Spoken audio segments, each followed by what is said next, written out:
குடியரசுத் தலைவர் உரைக்கு நன்றி தெரிவிக்கும் தீர்மானத்தின் மீதான விவாதத்திற்கு பிரதமர் நரேந்திர மோடி பதில் உரை நிகழ்த்தி வருகிறார். அந்த காட்சிகளை பார்க்கலாம்.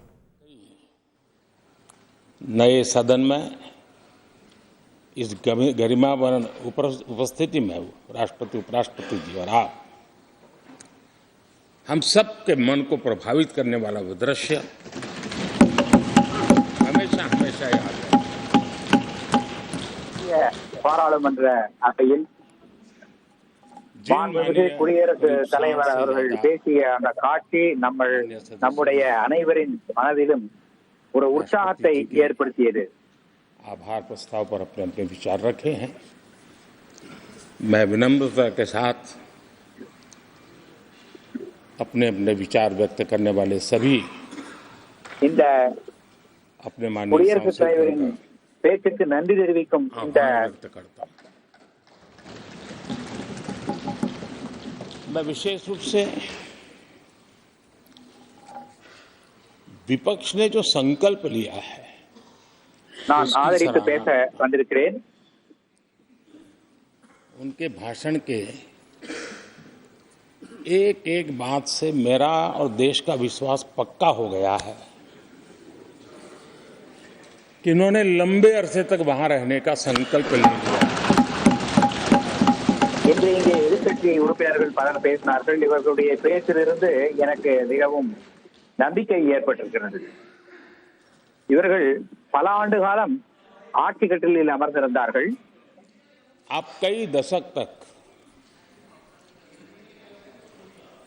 जैसे यहां बैठे थे वैसे ही कई दशक तक वहां बैठने का आपका संकल्प, நீங்கள் பல பத்தாண்டுகள் ईश्वर का रूप होती है. எப்படி இந்த பக்கம் ஆட்சி கட்டிலில் அமர்ந்திருந்தீர்களோ அதே போல जिस प्रकार से பல ஆண்டுகள் எதிர்கட்சி வரிசையிலும் அமர்ந்திருக்க முடிவு செய்து விட்டீர்கள் என்பதுதான் உங்களுடைய பேச்சுக்களை நான் புரிந்து கொள்கிறேன்.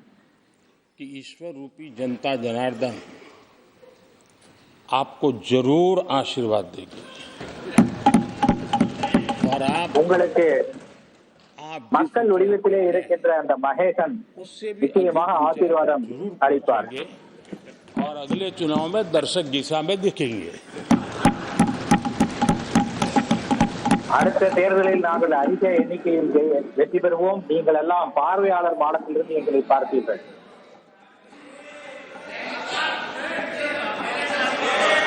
अधीर रंजन जी, इस बार आपने आपका कॉन्ट्रैक्ट उनको दे दिया है क्या?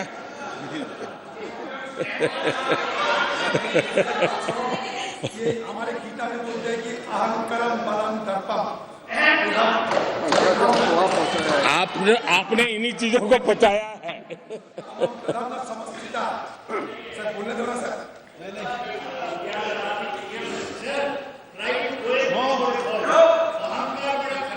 आदरणीय अध्यक्ष महोदय, மரியாதைக்குரிய அவைத் தலைவர் அவர்களே, मैं देख रहा हूं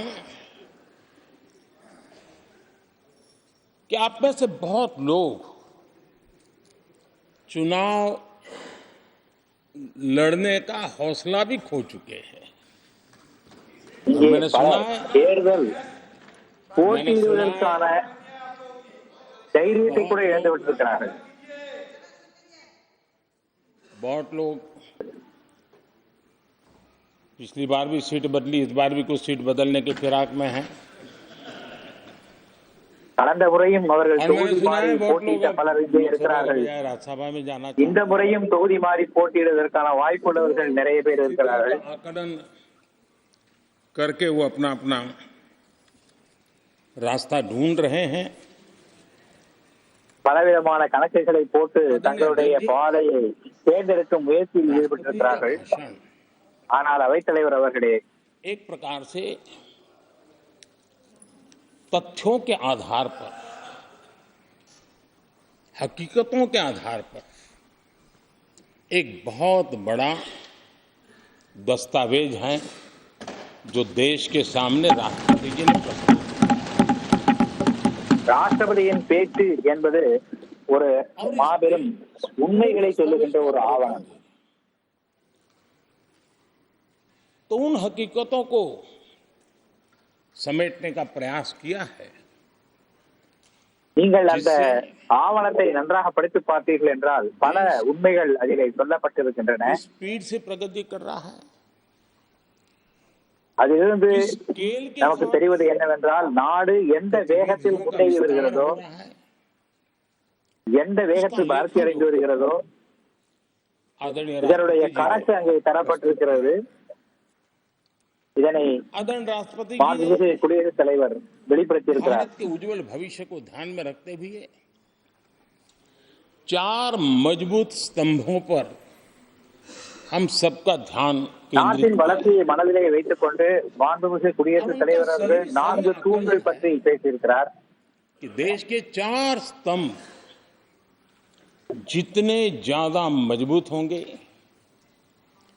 जितने ज्यादा विकसित இந்த 4 தூண்களும் எத்தனை வலிமையாக இருக்கிறதோ, समृद्ध होंगे, हमारा देश उतना ही समृद्ध होगा, उतना ही तेजी से समृद्ध होगा। और उन्होंने அப்போதுதான் நம்முடைய நாடு வேகமாக வலுவடையும். देश की नारी शक्ति, देश की युवा शक्ति, देश के हमारे गरीब भाई बहन और देश के हमारे किसान, हमारे मछुआरे, हमारे पशुपालक, நாட்டின் பெண்கள் சக்தி, நாட்டின் இளைஞர்கள் சக்தி, நாட்டின் ஏழை எளிய மக்களின் சக்தி, நாட்டின் உழவர்கள் சக்தி, இந்த 4 தான் அந்த தூண்கள். विकसित भारत के लक्ष्य को प्राप्त करने की जो राह है, उसका स्पष्ट दिशा निर्देश आदरणीय राष्ट्रपति வளர்ச்சி அடைந்த பாரதத்தை அடைகின்ற அந்த பாதை, अच्छा होता அதனுடைய திசை என்ன என்பது சரியாக நிர்ணயிக்கப்பட்டிருக்கிறது. हो सकता है आपके यहाँ पशुपालक माइनॉरिटी के ना हो सकता है किसान आपके यहाँ माइनॉरिटी के ना हो सकता है महिलाएं आपके यहाँ माइनॉरिटी में ना हो सकता है कि आपके यहाँ युवा में माइनॉरिटी। क्या हो गया है दादा? क्या देश के युवा जी की बात होती है? समाज के सब वर्ग नहीं होते हैं क्या? देश की மீனவர்களில் देश की सभी மைனாரிட்டி வகுப்பை சேர்ந்தவர்கள் இல்லையா? பெண்களில் மைனாரிட்டி வகுப்பை சேர்ந்தவர்கள் இல்லையா? உழவர்களில் மைனாரிட்டி வகுப்பை சேர்ந்தவர்கள் இல்லையே? எதிலே மைனாரிட்டி பீப்புள் இல்லை? எல்லாவற்றிலும் நீங்கள் மைனாரிட்டி என்று சொல்கிறீர்களே, தேசத்தை உடைப்பதை எப்போது நிறுத்துவீர்கள்? जाते जाते तो कम से कम इस चर्चा के दरमियान कुछ सकारात्मक बातें होती, कुछ இந்த விவாதத்தின் போது சில நல்ல விஷயங்களும் வெளியே வந்திருக்கிறது. हर बार की तरह आप सब साथियों ने देश को बहुत निराश किया, क्योंकि आपकी सोच की मर्यादा देश समझ पा रहा है और उसको बार बार दर्द होता है कि உங்களில் சிலர் இந்த நாட்டை நிராசையின் ஒரு பிடியிலே தள்ளிவிட்டு சென்றிருக்கிறீர்கள். आदरणीय अध्यक्ष जी, नेता तो बदल गए लेकिन टैप रिकॉर्डर वही बज रही है, वही बात இங்க இருக்கின்ற தலைவர்கள் மாறலாம், ஆனால் டேப் ரெக்கார்டர் அதே தான் இருக்கிறது. पुरानी ढपली और पुराना राग वही चलता रहता है आपका. பழைய ராகம், பழைய இசை, பழைய பாட்டு அதே ஓடிக்கொண்டிருக்கிறது. कुछ नया निकाल करके लाते जनता को जरा ஏதாவது புதியதாக சொல்லி மக்களுக்கு ஏதாவது ஆர்வமூட்டும் வகையில் பேசுங்கள். सिखाता हूँ. आदरणीय अध्यक्ष जी, आज विपक्ष की जो हालत होगी ना, इसकी सबसे दोषी कांग्रेस पार्टी है.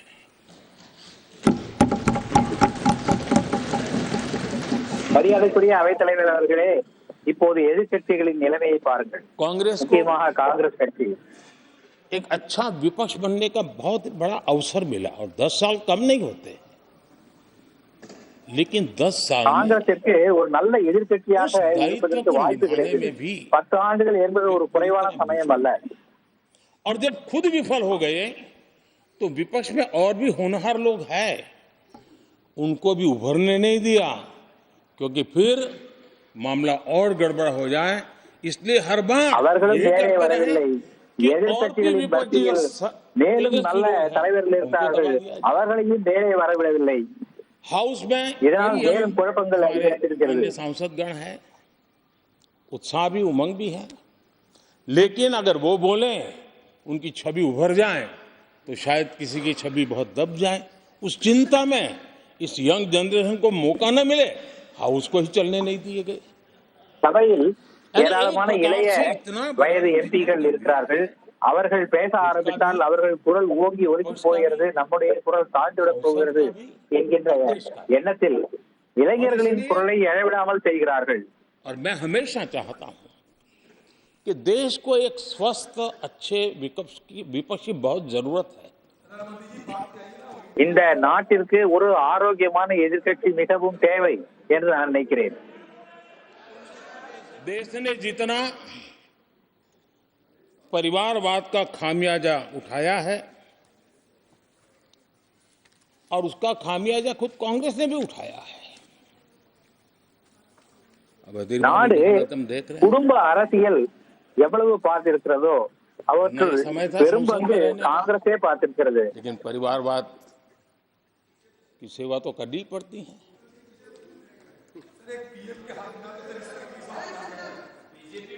आदरणीय अध्यक्ष जी, अब हालत देखिए, हमारे खरगे जी इस सदन से उस सदन शिफ्ट हो गए। இப்போது நடக்கின்ற நிலைமையை பாருங்கள். நம்முடைய கார்கே இந்த சபையிலிருந்து அந்த சபைக்கு சென்று விட்டார். ये सब குலாம் நபி ஆசாத் பார்ட்டியிலிருந்து விலகிவிட்டார். चढ़ गए। இது அனைத்தும் குடும்ப அரசியலின் एक ஒரு ही प्रोडक्ट बार बार விளைவாகும். लॉन्च करने के चक्कर में कांग्रेस की दुकान ஒரே முகத்தை மீண்டும் மீண்டும் ताला लगने की नौबत। கொண்டு வருவதற்கான காங்கிரசின் हमारी முயற்சி दुकान हम नहीं कह रहे, आप लोग कह रहे हैं। आप लोग कहते हैं दुकान खोलिए, सब जगह पे बोलते हैं, தோல்வி அடைந்திருக்கிறது. उनको ताला लगने की बात आई। भारत की दुकान बंद करने की ऐलान हो रहे हैं। यहाँ हमारे दादा अपनी आदत छोड़ नहीं पाते हैं, वहां से बैठे बैठे कमेंट कर रहे हैं परिवारवाद की। मैं जरा समझा देता हूँ। இங்கே நம்முடைய ஆதிரஞ்சன் சௌத்ரி அவர்கள் தன்னுடைய பழக்கத்தை விட மாட்டேன் என்கிறார். हम किस இடையே இடையே परिवारवाद கமெண்ட் की चर्चा? அடித்துக் கொண்டிருக்கிறார். अगर किसी परिवार में अपने बलबूते पर जन समर्थन से एक से अधिक अनेक लोग अगर राजनीतिक क्षेत्र में भी प्रगति करते हैं, उसको हमने कभी परिवारवाद नहीं कहा है।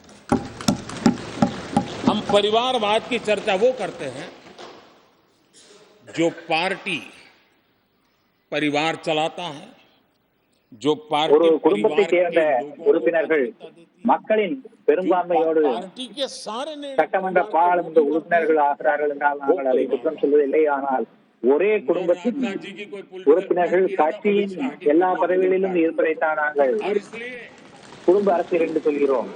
जहां एक परिवार को पार्टियां लिखी जाती हैं, वो लोकतंत्र में उचित नहीं है। लोकतंत्र में पार्टी अनेक एक परिवार के 10 लोग राजनीति में आए, कुछ बुरा नहीं है। हम तो चाहते हैं नौजवान लोग आए।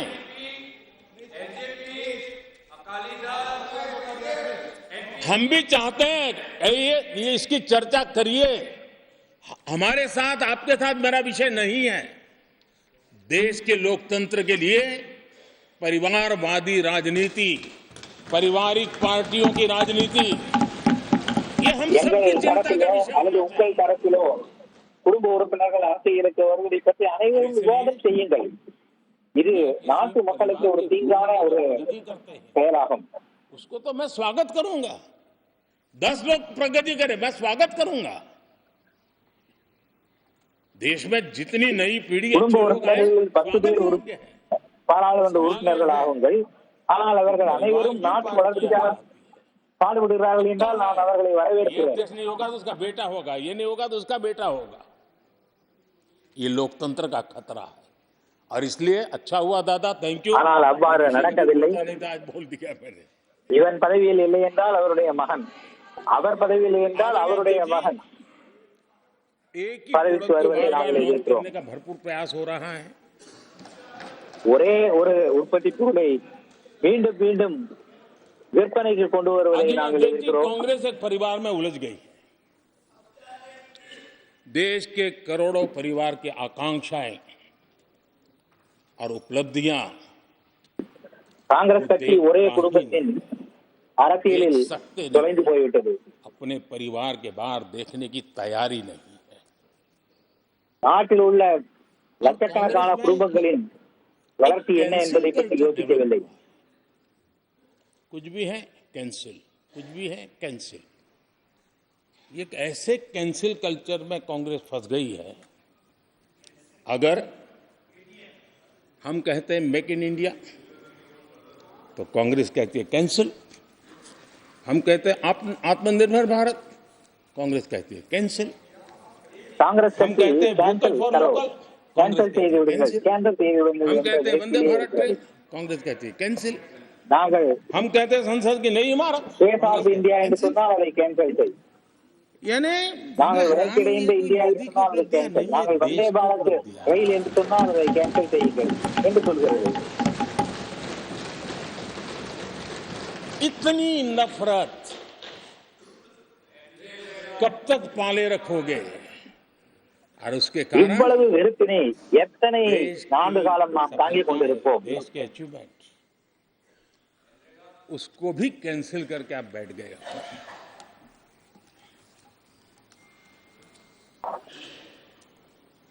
आदरणीय अध्यक्ष जी, राष्ट्रपति जी ने विकसित भारत के रोड मैप पर चर्चा करते हुए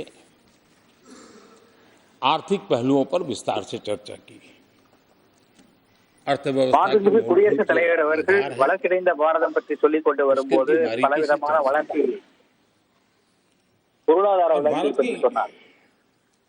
मजबूत अर्थव्यवस्था को आज पूरी दुनिया सराह रही है, पूरी दुनिया उससे प्रभावित है। வலிமையான और जब பொருளாதார विश्व संकट से சூழல், गुजर रहा है, तब இந்தியாவின் और ज्यादा வலிமையான பொருளாதார சூழலை உலகமே பாராட்டி வருகிறது. अगर सारे देश ने देखा है कि पूरा विश्व भारत के लिए क्या सोचता है, क्या कहता है, क्या आशा करता है। G20 போது முழு உலகமும் இந்தியாவை பற்றி என்ன நினைக்கிறது என்பதை நாம் பார்த்தோம். और इन सारे 10 साल के कार्यकाल के अनुभव के आधार पर आज की मजबूत अर्थव्यवस्था को देखते हुए இந்த 10 ஆண்டுகளில் வலிமையான ஆட்சியின் காரணமாக வலிமையான பொருளாதாரம் ஏற்பட்டிருக்கிறது. उसकी बारीकियों को जानते हुए मैं विश्वास से कहता हूं, और इसीलिए मैंने कहा है कि हमारे तीसरे टर्म में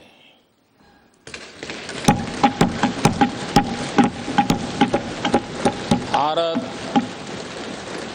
दुनिया की तीसरी बड़ी आर्थिक ताकत बनेगा। எனவே தான் நம்பிக்கையோடு சொல்கிறேன், நாங்கள் 3வது முறை ஆட்சிக்கு வரும்போது பாரதம் உலகத்தின் 3வது வலிமையான பொருளாதார நாடாக மாறும். இது மோடி அவர்களின் உத்தரவாதம்.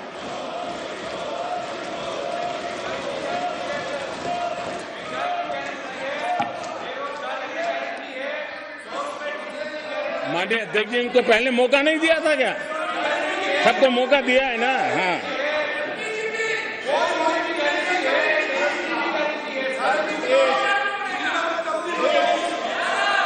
आदरणीय अध्यक्ष जी,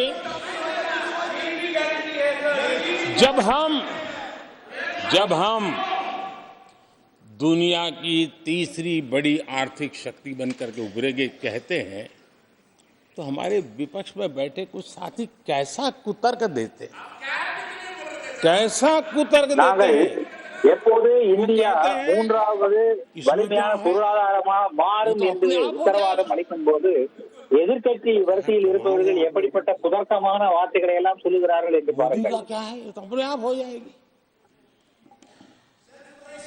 मैं जरा सरकार की भूमिका क्या होती है इस सदन के माध्यम से அவர்கள் என்ன சொல்லுகிறார்கள் என்றால், देश को மோடி அரசு என்ன और செய்கிறது, विशेष करके இது தானே देश நடந்துவிடக்கூடிய के ஒரு युवा செயல் मन என்று को சொல்கிறார்கள். बताना चाहता हूं। நான் देश की युवा शक्ति को என்னுடைய बताना அரசு चाहता हूं। இதற்காக என்ன செய்திருக்கிறது என்பதை இந்த நாட்டின் இளைஞர்களுக்கு சொல்ல விரும்புகிறேன். आदरणीय अध्यक्ष जी, 10 साल पहले 2014 में फरवरी महीने में जो மாண்புமிகு इंटरिम बजट आया था அவைத்தலைவர் அவர்களே, उस समय कौन लोग बैठे थे பத்தாண்டுகளுக்கு आपको முன்பு तो मालूम है? 2014 பிப்ரவரியில் இடைக்கால பட்ஜெட் வந்தபோது जो 10 साल पहले इंटरिम बजट आया था उसे पेश करते समय उस समय के वित्त मंत्री ने जो कहा था मैं उसको कोट कर रहा हूं। அந்த சமயத்திலே நிதி மந்திரியாக இருந்தவர் சொன்னதை நான் இங்கே சொல்ல விரும்புகிறேன். ஒரு வார்த்தையும் जब மிகவும் आप लोग कहते முக்கியமானது. हैं ना, ये तो अपने आप तीसरे नंबर पर जा ही जाएगा, ऐसा कहते हैं, उनको जरा समझना चाहिए। ये उन्होंने क्या நீங்கள் कहा था? சொல்லுகிறீர்களோ இது தானாகவே மூன்றாவது இடத்துக்கு சென்றுவிடும் I பொருளாதாரத்தில் now என்று wish சொல்லுகிறீர்களோ, to look forward and outline up- a vision for the future. உங்களுடைய நிதி மந்திரியின் வார்த்தைகளை கேளுங்கள். Vision for the future. पूरे ब्रह्मांड के सबसे बड़े अर्थशास्त्री बोल रहे थे। I now wish to look forward and outline a vision for the future.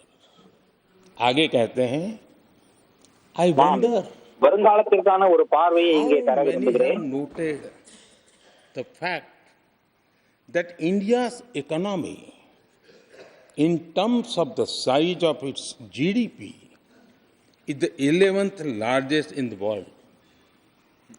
यानी 2014 में இந்தியாவின் 11 ஜிடிபியை நம்பர் பொறுத்தவரை அது உலக பொருளாதாரத்தில் 11வது இடத்திலே இருக்கிறது.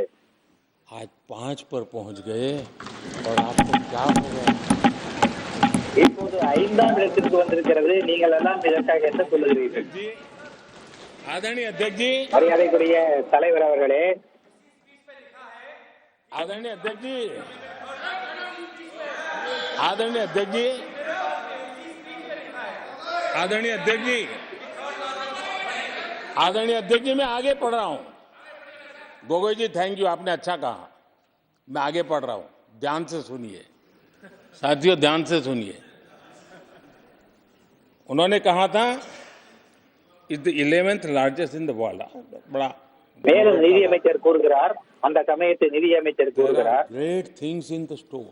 आगे वो कह रहे हैं, कह रहा there are great things in store. फिर आगे कहते हैं there is a well argued view that in the next 3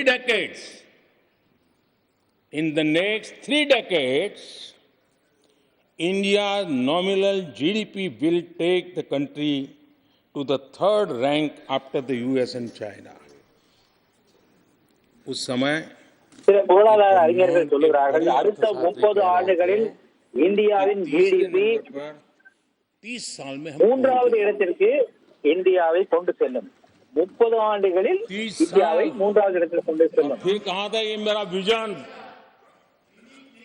जो 30 मैं ஆண்டுகளில் கொண்டு வருவதுதான் இவர்களுடைய தொலைநோக்கு பார்வை. मनमोहन सिंह नहीं थे उस वक्त, मनमोहन सिंह नहीं थे। बहुत लोग हैं जो ये ख्यालों में रहते हैं वो ब्रह्मांड के सबसे बड़ी अर्थशास्त्री है। ये लोग 2014 में कह रहे हैं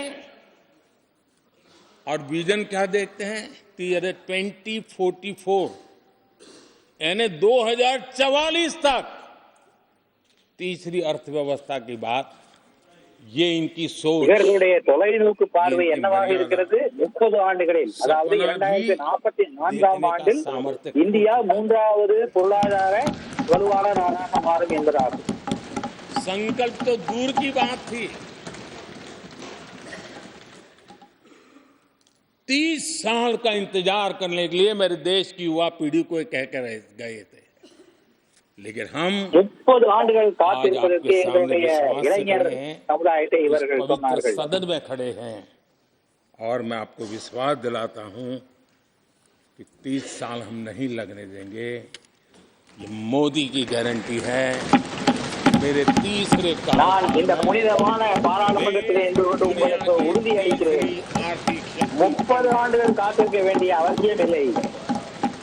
அடுத்த முறை ஆட்சிக்கு வரும்போது இந்தியா 3வது இடத்திற்கு கண்டிப்பாக வந்து कैसे சேரும். लक्ष्य रखते थे, इनकी सोच कहां तक जाती थी, दया आती है। और आप लोग 11 नंबर पे बड़ा गर्व कर रहे थे, अब 5 नंबर पहुंचा दिए जी। நீங்கள் 11வது இடத்தில் இருப்பதையே மிகவும் பெருமையாக கருதி சொன்னீர்கள். 11 पर पहुंचने நாங்கள் से आपको 5வது खुशी இடத்திற்கு होती थी। வந்திருக்கிறோம் நண்பர்களே. 5 नंबर पहुंचने पर भी खुशी होनी चाहिए। देश 5 नंबर पे पहुंचा, आपको खुशी 5வது होनी चाहिए। இடத்திற்கு வந்ததற்காக நீங்கள் மகிழ்ச்சி அடைய வேண்டும். ஏனென்றால் நாடு 5வது இடத்திற்கு வந்திருக்கிறது, நீங்கள் மகிழ்ச்சி அடைய வேண்டும். आदरणीय अध्यक्ष जी,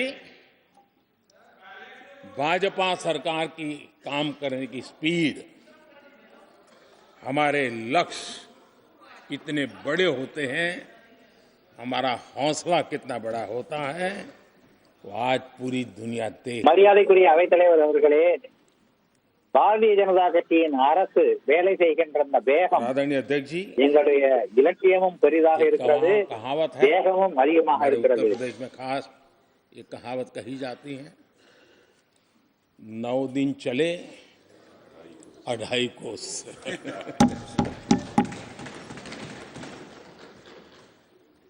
और मुझे लगता है कि ये कहावत पूरी तरह कांग्रेस को परिभाषित कर देती है। ये कांग्रेस की सुस्त रफ्तार,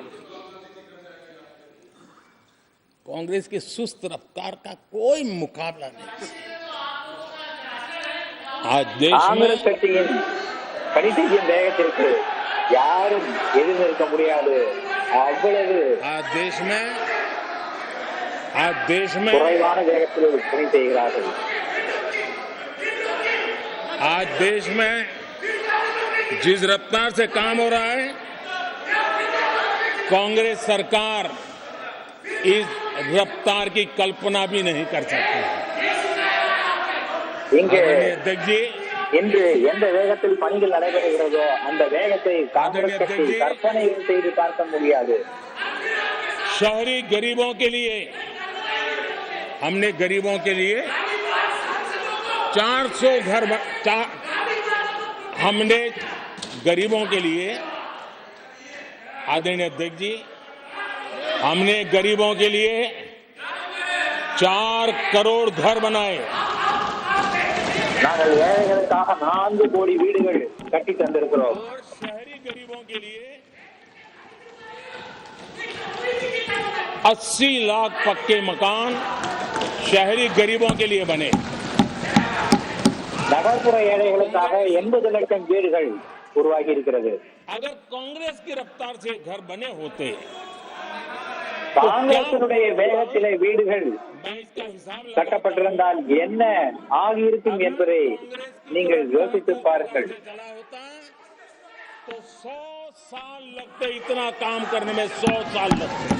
இந்த வேலையை முடிப்பதற்கு அவர்களுக்கு 100 ஆண்டுகள் ஆகியிருக்கும். 5 தலைமுறைகள் வாழ்ந்து முடித்திருப்பார்கள். 40,000 किलोमीटर रेलवे ट्रैक का इलेक्ट्रिफिकेशन हुआ।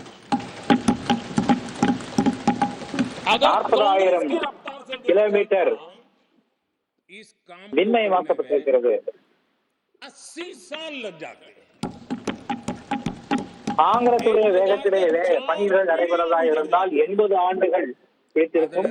அதாவது 4 தலைமுறைகள் வாழ்ந்து முடித்திருப்பார்கள். 17 करोड़ अधिक गैस कनेक्शन दिए। ये मैं 10 साल का हिसाब दे रहा हूं।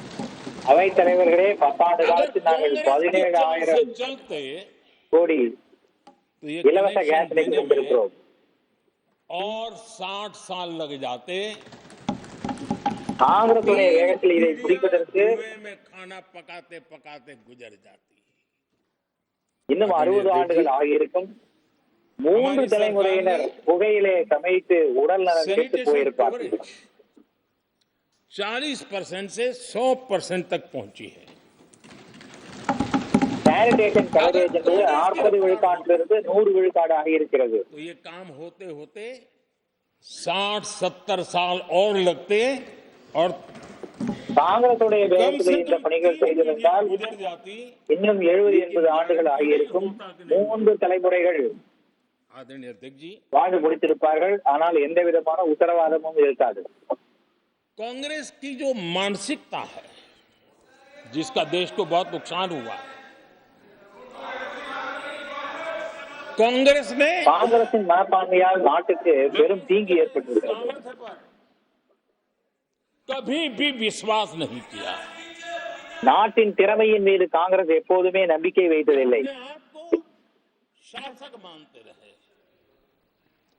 அவர்கள் தங்களை ஆட்சி செய்பவர்களாகவே நினைத்துக் கொண்டிருந்தார்கள். छोटा आंकते गए. ஆனால் आदरणीय अध्यक्ष जी, மக்கள் என்ற மகேசனை மிகவும் தாழ்ந்த நிலையிலே வைத்திருந்தார்கள். नागरिकों के लिए कैसा सोचते थे मैं जानता हूं. मैं नाम बोलते ही उनको जरा चुभन होगी, நான் लेकिन பேரை சொன்னால் இவர்களுக்கெல்லாம் மிகவும் குற்றம் என்பது எனக்கு தெரியும். இருந்தாலும் लाल किले से प्रधानमंत्री नेहरू ने जो कहा था वो मैं जरा पढ़ता हूं. लाल किले से भारत के பிரதமர் ஜவஹர்லால் நேரு சொன்னதை நான் இங்கே படிக்கிறேன். அவர் சுதந்திர தினத்தன்று இதனை சொன்னார். हिंदुस्तान में काफी मेहनत करने की आदत आम तौर से नहीं है. हम इतना பாரதத்தில் नहीं करते. கடுமையாக உழைக்கின்ற மனப்பான்மை இல்லை. या जापान वाले या चीन ஐரோப்பாவில் वाले இருப்பவர்களோ, ஜப்பானில் இருப்பவர்களோ, रूस वाले या अमेरिका ரஷ்யாவில் இருப்பவர்களோ, அமெரிக்காவில் இருப்பவர்களோ செய்வதை போன்ற கடும் உழைப்பினை நாம் செய்வதில்லை. पास में पूछ कर यह न समझिए कि वह यह न समझिए कि वह कौमें ये न समझिए कि वह कौमें कोई जादू से खुशहाल हो गई. वो मेहनत से हुई है और अक्ल से हुई है. ये उनको सर्टिफिकेट दे रहे हैं, भारत के लोगों को नीचा दिखा रहे हैं.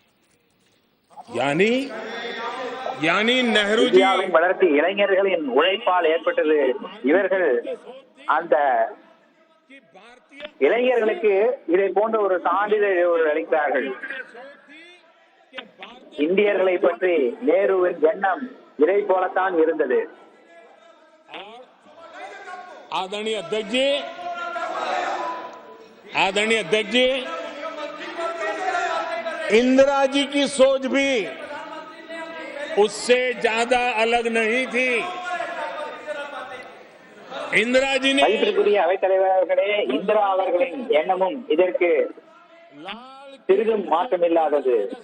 அவர்களும் செங்கோட்டையில் இருந்து சுதந்திர தினத்தன்று ஆற்றிய உரையில் சொல்கிறார்கள், दुर्भाग्यवश हमारी आदत ये है कि जब कोई शुभ काम पूरा होने को होता है तो हम आत्मतुष्टि की भावना से ग्रस्त हो जाते हैं.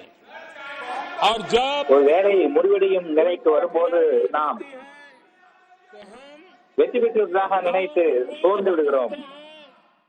कभी இதனால் அந்த காரியத்தை செய்ய முடியாது என்ற நம்பிக்கை உடையவர்களாகி விடுகிறோம். पराजय भावना को अपना लिया है. முழு நாளும் தோல்வி மனப்பான்மையை கொண்டிருக்கிறது என்று எனக்கு தோன்றுகிறது. कांग्रेस के लोगों को देख करके लगता है कि इंदिरा जी भले देश के लोगों का आकलन सही न कर पाए, लेकिन कांग्रेस का एकदम सटीक आकलन उन्होंने किया. இப்போது காங்கிரசின் நிலையை பார்க்கும்போது நாடு முழுவதும் உள்ள மக்களை பற்றி இந்திராஜி சரியாக சொன்னாரோ இல்லையோ, ஆனால் காங்கிரசாரர்களை பற்றி சரியாக சொல்லியிருக்கிறார் என்று நினைக்க தோன்றுகிறது. ऐसे ही और आज भी वही सोच देखने को मिलती है. माननीय अध्यक्ष இன்று जी, கூட நாமும் அதை போலவே நினைக்க தோன்றுகிறது.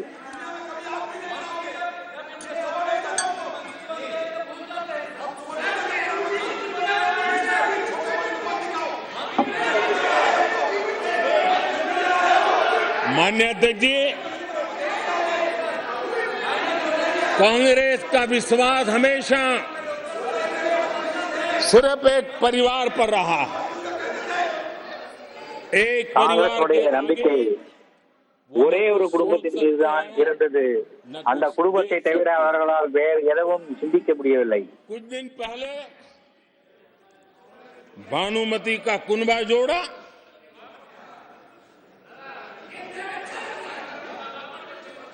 लेकिन फिर एकला चलो रे करने लग गए। कांग्रेस के लोगों ने नया नया मोटर मैकेनिक का काम सीखा है और इसलिए காங்கிரஸ் புதிய மெக்கானிக்கல் வேலையை கற்றுக் கொண்டிருக்கிறார்கள். अलाइनमेंट क्या होता है उसका ज्ञान तो हो गया होगा, लेकिन அலைன்மெண்ட் என்றால் என்ன என்பதனுடைய அறிவு அவர்களுக்கு வந்திருக்கும். का ही अलाइनमेंट बिगड़ गया। கூட்டணியினுடைய கூட்டமைப்பே இப்போது உடைந்து விட்டது.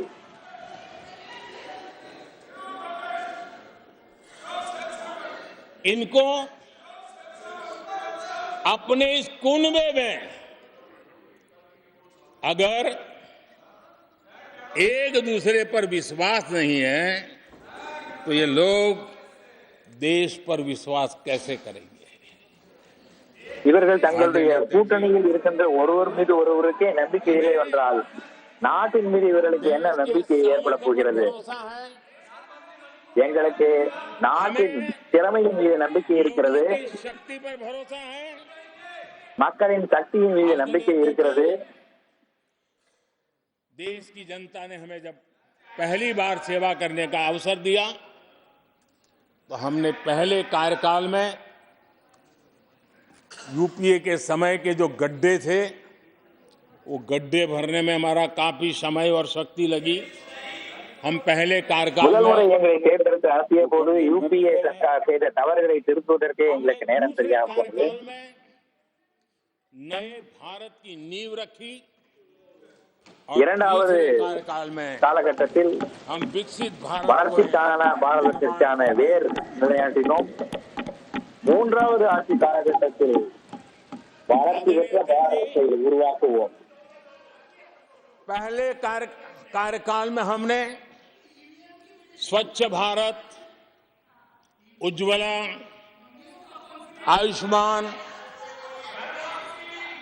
आयुष्मान भारत, बेटी बचाओ बेटी पढ़ाओ,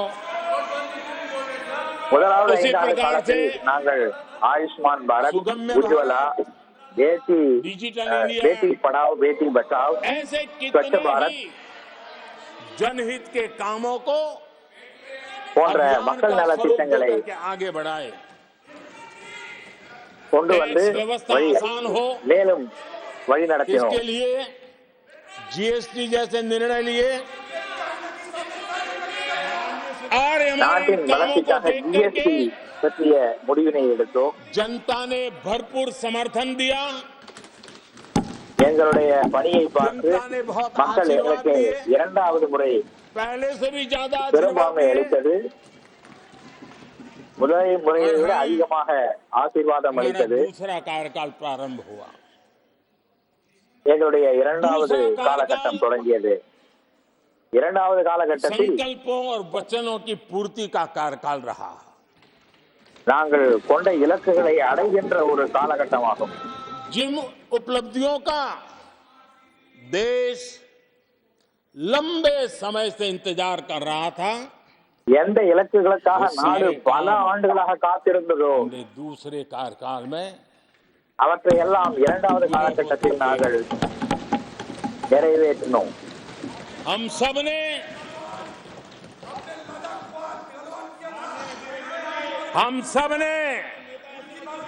370 खत्म होते हुए देखा।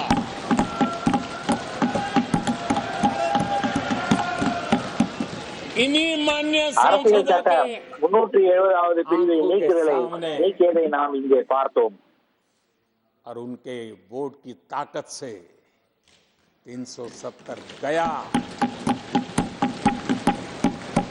மக்களின் வாக்கு नारी பெரும்பான்மையால் शक्ति वंदन अधिनियम 370 ये दूसरे कार्यकाल में कानून बना। பெண்களுக்கான இட ஒதுக்கீடு இந்த இரண்டாவது காலகட்டத்தில் अंतरिक्ष से लेकर के நிறைவேற்றப்பட்டது. ओलंपिक तक விண்வெளியில் இருந்து ஒலிம்பிக் வரை सशस्त्र बलों से संसद तक नारी शक्ति के सामर्थ्य की गुण பாராளுமன்றம் வரை பெண்களின் திறமையை நாம் பார்க்க முடியும்.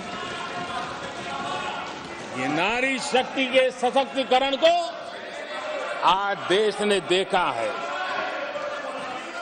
பெண்களுக்கான உரிமையை வலிமையை வழங்குவதை நாடு பார்த்திருக்கிறது. उत्तर से दक्षिण तक, पूरब से पश्चिम तक लोगों ने வடக்கிலிருந்து தெற்கு வரை, கிழக்கிலிருந்து மேற்கு வரை अटकी भटकी लटकी योजनाओं को समयबद्ध तरीके से पूरे होते हुए देखे. பல வட்டநல திட்டங்கள் குறிப்பிட்ட சமயத்தில் நிறைவேற்றப்படுவதை பார்த்துக் கொண்டிருக்கிறார்கள். दंड प्रधान कानूनों से हम please please please please please please माननीय सदस्यगण, सदन के नेता बोल रहे हैं, आपको प्लीज आप समझाइए, सदन के नेता बोल रहे हैं, आपको मैंने सबको पर्याप्त समय पर्याप्त अवसर दिया था. यह तरीका गलत है, यह हमें मर्यादा बना के रखना पड़ेगा. प्लीज बैठे बैठे कोई टिप्पणी नहीं करेगा. Please please please please no, गलत तरीका, गलत तरीका. माननीय प्रधानमंत्री जी,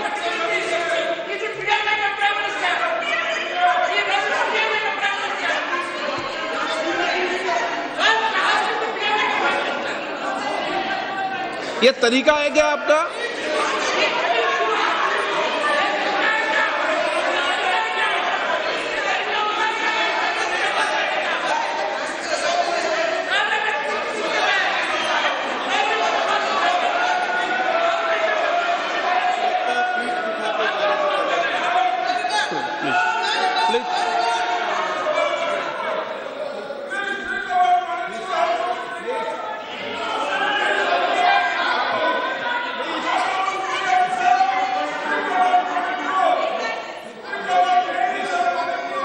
आदरणीय अध्यक्ष जी,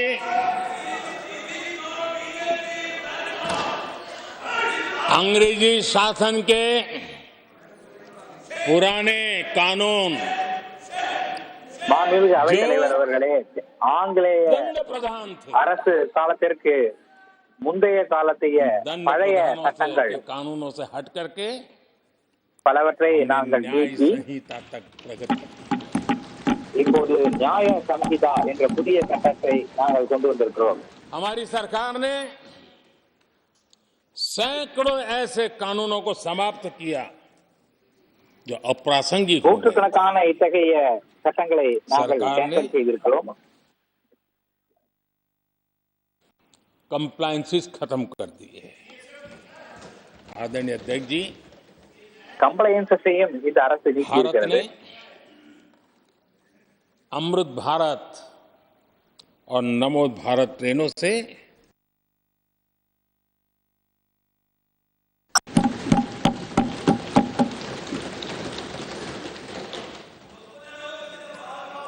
आदरणीय अध्यक्ष जी, देश के गांव-गांव ने, देश के कोटि-कोटि जनों ने विकसित भारत की संकल्प यात्रा देखी है और सेचुरेशन के पीछे நாட்டில் ஒவ்வொரு மூலையும் मेहनत की जाती है. ஒவ்வொரு மூலையும் இருக்கின்ற மக்களும் ये चीज उसको मिले. வளர்ச்சியடைந்த பாரதம் என்ற இலக்கை நோக்கிய பயணத்தின் देश पहली बार பார்த்திருக்கிறார்கள்.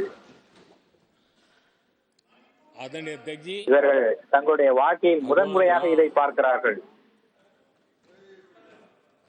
आदरणीय अध्यक्ष जी, भगवान राम न सिर्फ अपने घर लौटे बल्कि एक ऐसे मंदिर का மாண்புமிகு அவைத் निर्माण தலைவர் हुआ அவர்களே, பகவான் ராம் தன்னுடைய வீட்டிற்கு திரும்பி வந்தது மட்டுமல்ல, नई ऊर्जा देता रहेगा.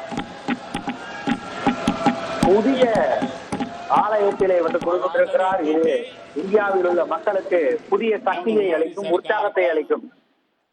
तीसरा कार्यकाल भी बहुत दूर नहीं है. இப்போது எங்களுடைய அரசின் மூன்றாவது காலகட்டமும் வெகு தூரத்தில் இல்லை. 100-125 दिन बाकी है. அதிகபட்சமாக 100 அல்லது 150 நாட்கள் இருக்கின்றன. இந்த முறை மோடி சர்க்காரின் முறை. अब की बार खड़गे जी भी कह रहे हैं, लेकिन अध्यक्ष जी मैं आमतौर पर ये आंकड़े के चक्कर में नहीं पड़ता, लेकिन मैं देख रहा हूं देश का मिजाज एनडीए को तो 400 पार करवा ही के रहेगा, लेकिन भारतीय जनता पार्टी को இந்த நாட்டின் உற்சாகம் 370 सीट अवश्य देगा. என்டிஏவிற்கு 400க்கும் அதிகமான இடங்களை தரும். பாரதிய ஜனதாவிற்கு 370 இடங்களை और एनडीए को கிடைக்கும். 400 पार. பிஜேபிக்கு 370 இடங்கள், என்டிஏவுக்கு 400க்கும் மேலான இடங்கள் கிடைக்கும். सभा की कार्रवाई इस विषय की समाप्ति तक बढ़ा दी जाए. आदरणीय अध्यक्ष जी, हमारा तीसरा कार्यकाल बहुत बड़े फैसलों का होगा. எங்களுடைய மூன்றாவது ஆட்சி காலம் மிகப்பெரிய முடிவுகளை எடுக்கின்ற ஆட்சி காலமாக இருக்கும். मैंने लाल किले से कहा था और राम मंदिर प्राण प्रतिष्ठा के समय भी मैंने उसको दोहराया था. मैंने कहा था देश को अगले 1000 वर्षों तक समृद्ध और सिद्धि के शिखर पर देखना चाहिए. நான் செங்கோட்டையில் இருந்து கூறும்போது கூட சொன்னேன், பேசும்போது கூட சொன்னேன், ராமர் கோயில் உற்சவத்தின் போது கூட சொன்னேன், एक मजबूत அடுத்த 1000 ஆண்டுகளுக்கு தேவையான வலிமையை இந்த நாட்டுக்கு அளிப்போம் என்று சொன்னேன். आदरणीय अध्यक्ष जी, मैं भारतवासियों के लिए, उनके भविष्य के लिए बहुत ही विश्वास से भरा हुआ है. நான் मेरा देश के பாரதத்தின் 140 करोड़ மக்களுக்காக, नागरिकों के सामर्थ्य पर பாரதத்தின் अपार भरोसा है. மக்களுடைய எதிர்காலத்திற்காக மிகுந்த நம்பிக்கையோடு இருக்கிறேன். 10 वर्षों में 25 करोड़ लोग गरीबी से बाहर आए. ये 10 सामर्थ्य ஆண்டுகளில் 25 கோடி மக்கள் ஏழ்மை நிலையிலிருந்து விடுவித்து மேலே வந்திருக்கிறார்கள். मैंने हमेशा कहा है कि गरीब को अगर साधन मिले, गरीब को अगर संसाधन मिले, गरीब को अगर स्वाभिमान मिले, तो हमारा गरीब गरीबी को परास्त करने का सामर्थ्य रखता है. ஏழைகளுக்கு வேலை செய்வதற்கான கருவிகள் கிடைத்தால், चुना வேலைகள் கிடைத்தால் मेरे गरीब அவர்கள் भाई தங்களுடைய ஏழ்மையை வென்று ஏழ்மை நிலையிலிருந்து விடுபட்டு வெளியே வருவார்கள் என்று நான் எப்போதும் நம்பிக்கை इसी வைத்திருக்கிறேன். सोच के साथ हमने गरीब को साधन दिए, संसाधन दिए, இந்த எண்ணத்தோடு सम्मान நாங்கள் दिया, स्वाभिमान दिया. ஏழைகளுக்கு கருவிகளை கொடுத்திருக்கிறோம், வேலைகளை கொடுத்திருக்கிறோம், அவர்களுக்கு மரியாதையை கொடுத்திருக்கிறோம்.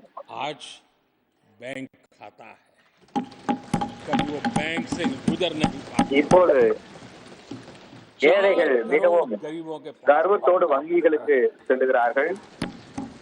हर उसके स्वाभिमान को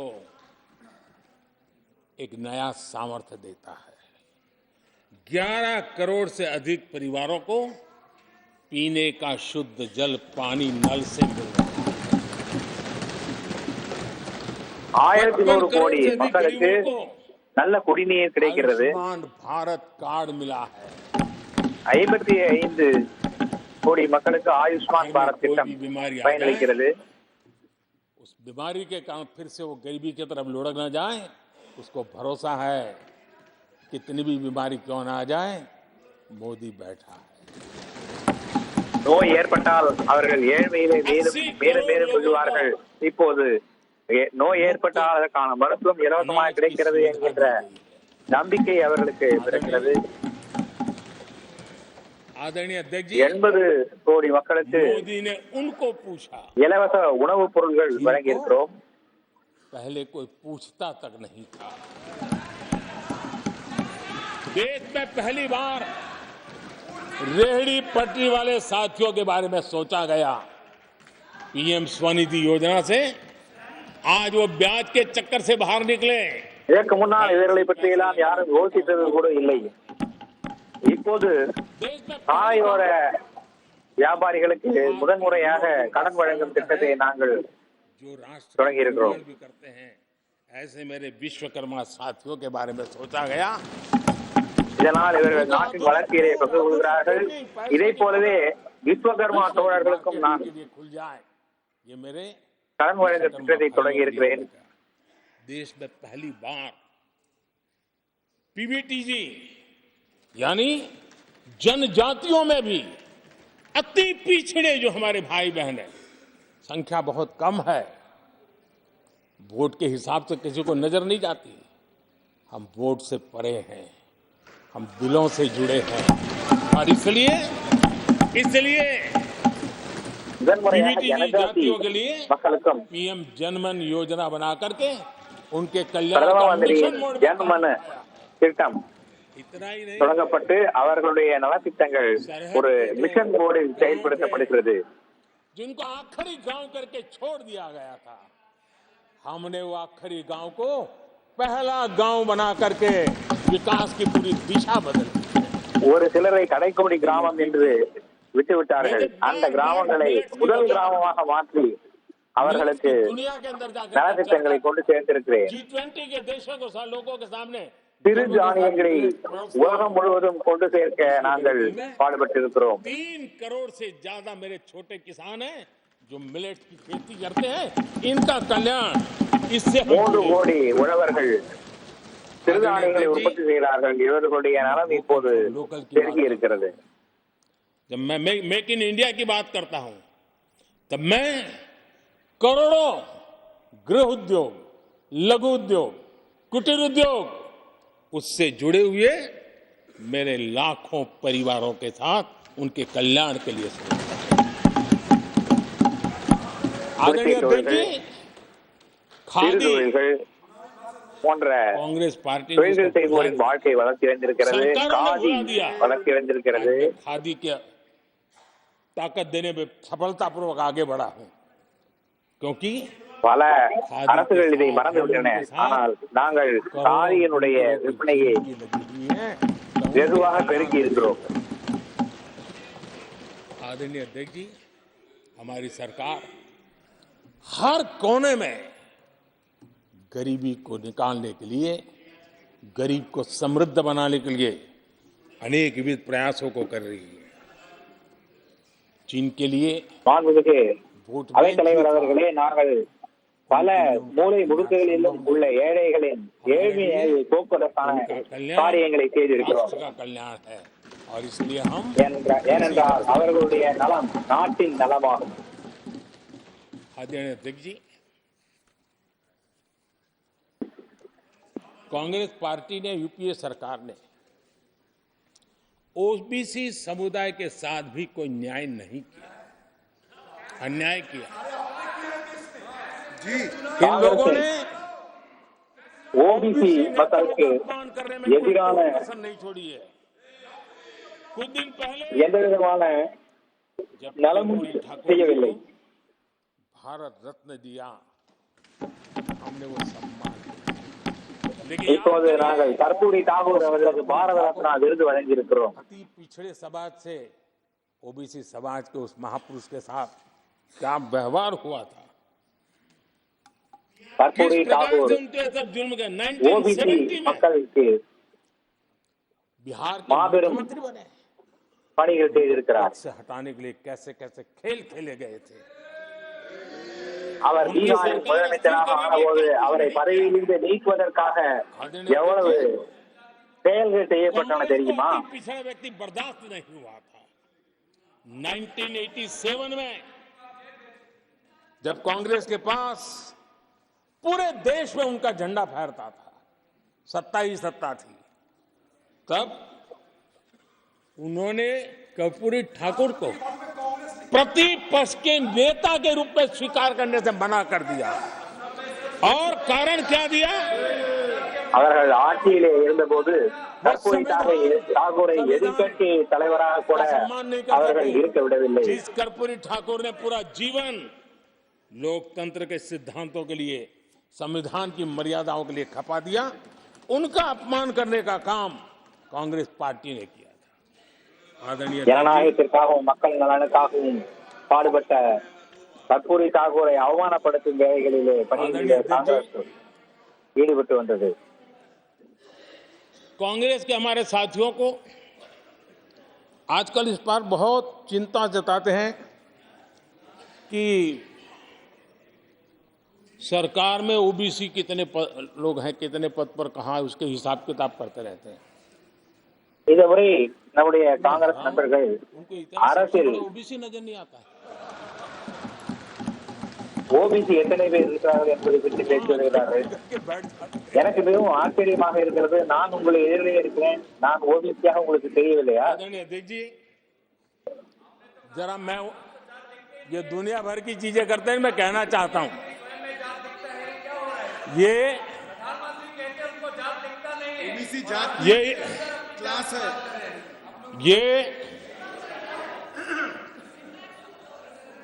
यूपीए के समय एक एक्स्ट्रा कॉन्स्टिट्यूशनल बॉडी बनाई गई थी, जिसके सामने सरकार की कुछ नहीं चलती थी। नेशनल யூபிஏ சமயத்தில் ஒரு எக்ஸ்ட்ரா கான்ஸ்டிடியூஷனல் அத்தாரிட்டி ஒன்று உருவாக்கப்பட்டது. ओबीसी था क्या? जरा निकाल के देखिए, इतनी बड़ी बड़ी पावरफुल बॉडी बनाई थी और वो अपॉइंट कर रहे थे। आदरणीय अध्यक्ष जी, அவர்கள் உருவாக்கிய அந்த சபையிலே ஒரு ஓபிசி கூட இருக்கவில்லை.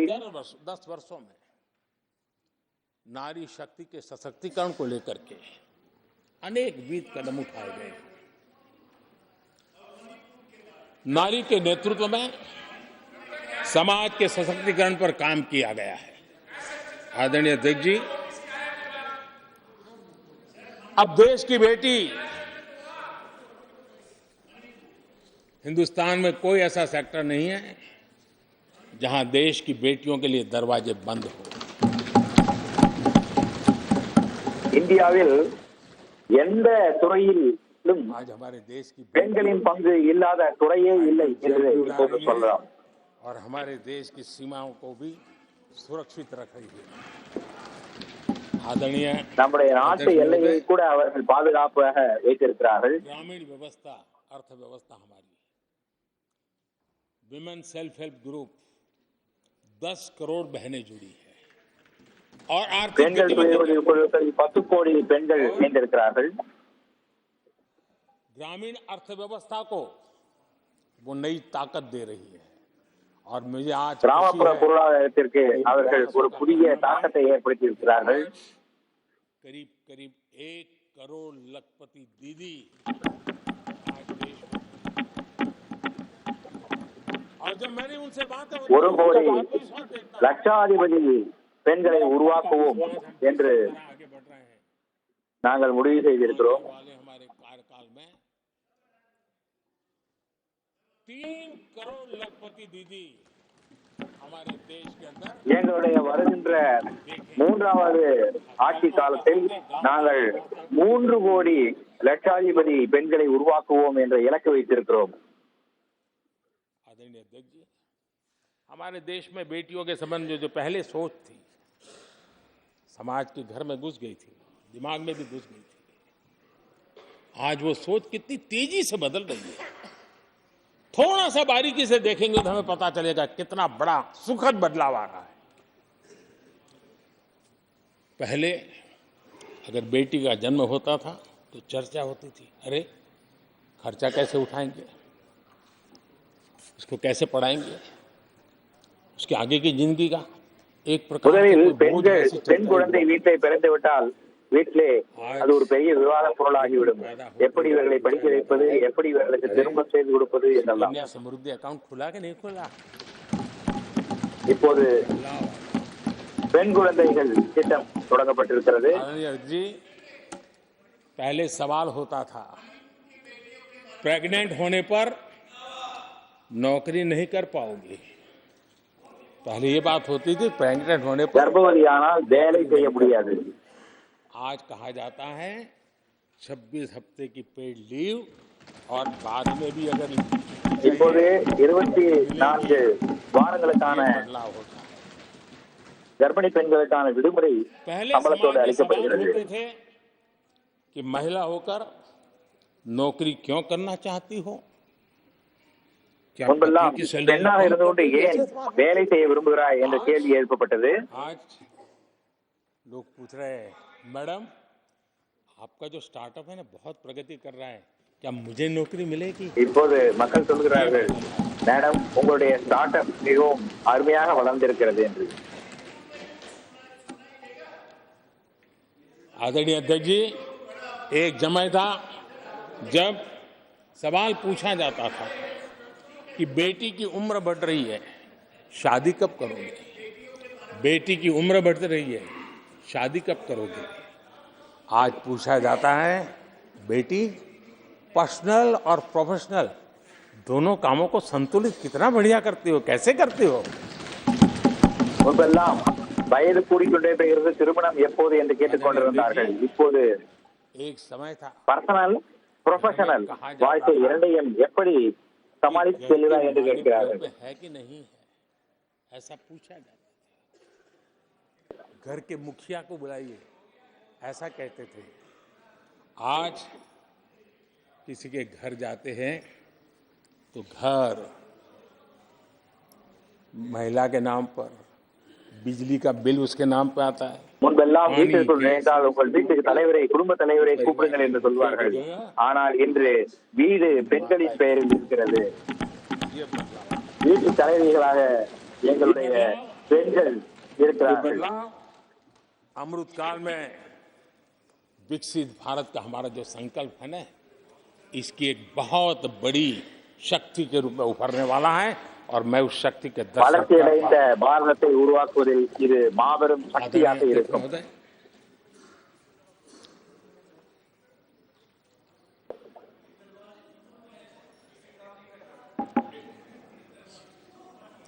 किसानों के लिए आंसू बहाने की आदत मैंने बहुत देखी है.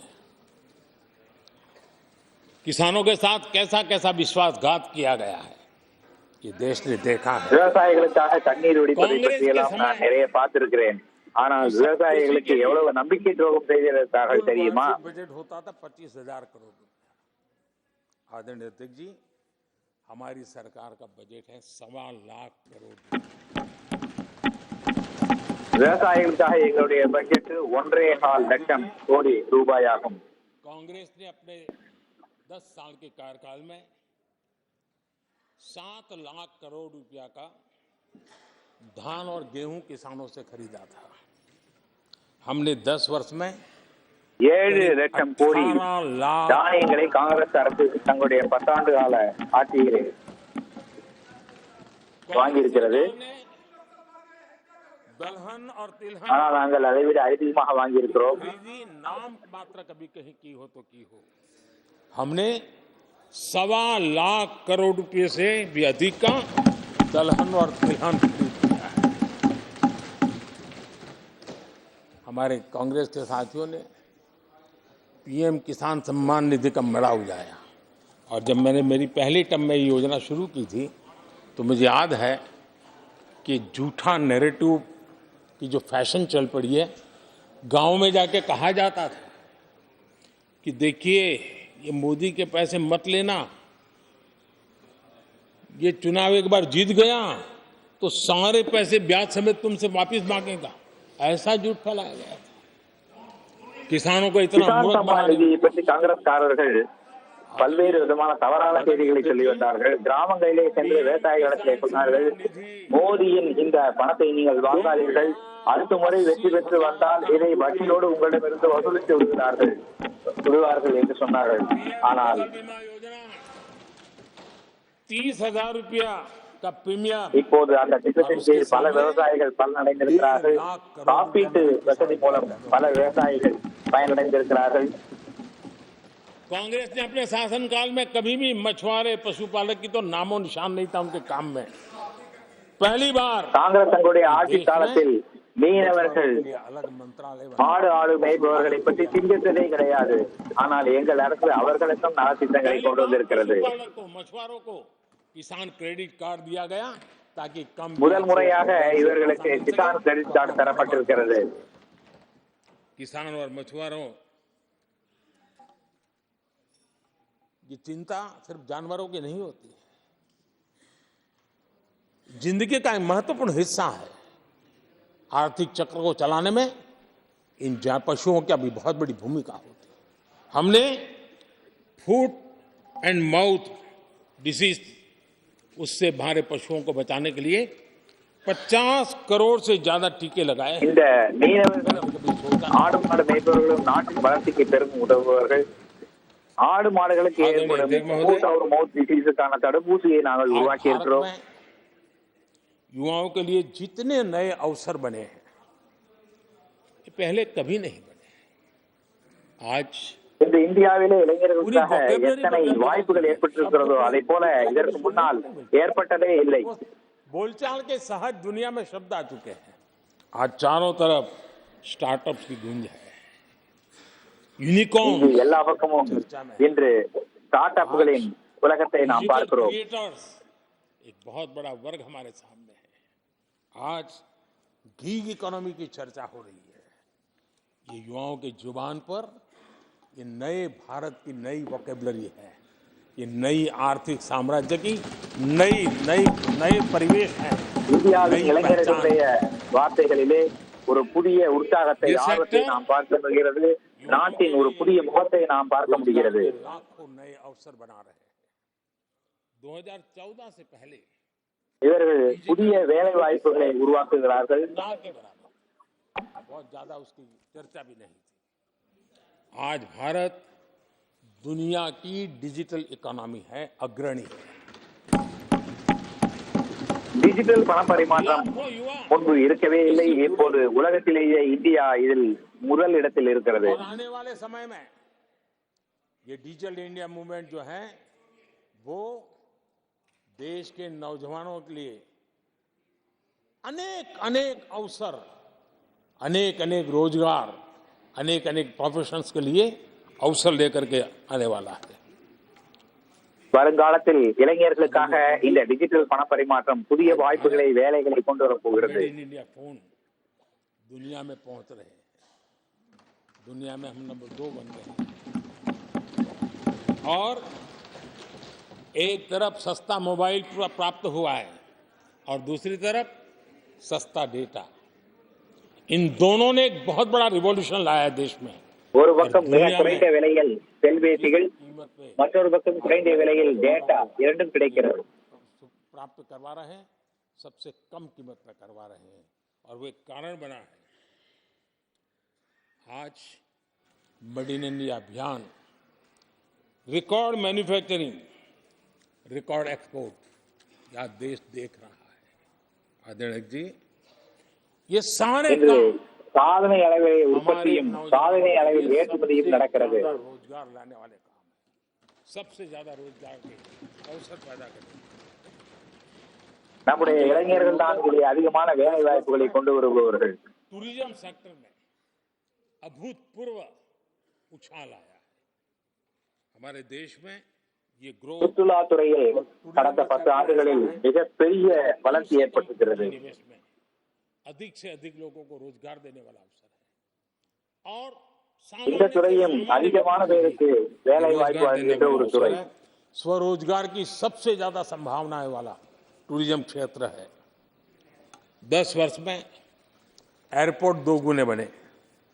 भारत सिर्फ एयरपोर्ट 10 ஆண்டுகளில் விமான நிலையங்கள் भारत 2 மடங்காக दुनिया का இருக்கிறது. तीसरा बड़ा डोमेस्टिक एविएशन सेक्टर बना.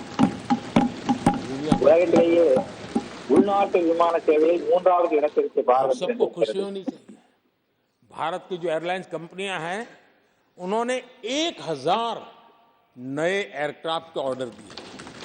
देश में एक பாரத ஏர்லைன்ஸ் கம்பெனிகள் 1000 புதிய விமானங்களுக்கு और जब इतने सारे வாங்குவதற்கு हवाई முனைந்திருக்கின்றது. जहाज सारे एयरपोर्ट कितने धमधमते होंगे, कितने पायलट्स की जरूरत पड़ेगी, कितने हमें क्रू मेंबर चाहिए, कितने इंजीनियर ये चाहिए, कितने ग्राउंड सर्विस के लिए लोग चाहिए, यानी रोजगारी के एक नए ஒரு விமான நிலையம் உருவாகிறது, விமான சேவைகள் அதிகரிக்கிறது என்றால் எத்தனை இன்ஜினியர்கள் தேவை, எத்தனை கிரவுண்ட் ஸ்டாஃப் தேவை.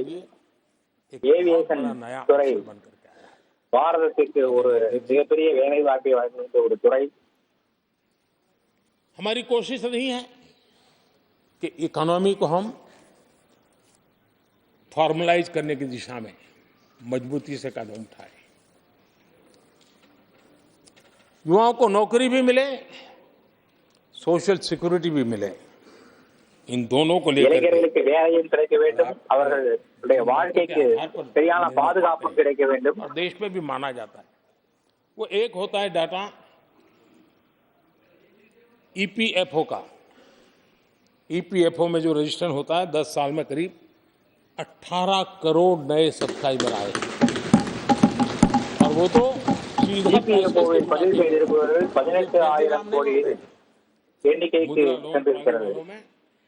8 करोड़ लोग ऐसे हैं जिन्होंने जीवन में पहली बार कारोबार अपना शुरू किया है, बिजनेस। और जब मुद्रा लोन முத்ரா கடன் பெற்றவர்களில் பலர் முதல் முறையாக தொழில் தொடங்குவார்கள். को भी रोजगारी देता है, तो उसका काम ऐसा होता है। இவர்கள் தொழில் தொடங்குவதோடு மட்டுமல்ல, பிறருக்கு வேலையும் தருகிறார்கள். वेंडर्स को सपोर्ट किया है। 10 करोड़ महिलाएं एसएचजी से जुड़ी, जैसा मैंने कहा 1 लाख, और लखपति दीदी 1 करोड़, ये अपने आप में बहुत। और मैंने जैसा कहा हम 3 करोड़ के टारगेट को। आदरणीय अध्यक्ष जी, कुछ आंकड़े हैं जो अर्थशास्त्री समझते हैं, नहीं सामान्य मानवी भी समझता है। 2014 से पहले के 10 वर्षों में इंफ्रास्ट्रक्चर के निर्माण में करीब 12 लाख करोड़ का बजट था। 10 साल में 12 लाख करोड़। 2014 முன்பு 12 லட்சம் கோடி உள்கட்டமைப்புக்காக செலவழிக்கப்பட்டது. 44 लाख करोड़, 44 लाख करोड़। இப்போது இந்த 10 ஆண்டுகளில் 44 லட்சம் கோடி உள்கட்டமைப்புக்காக செலவு செய்யப்பட்டிருக்கிறது.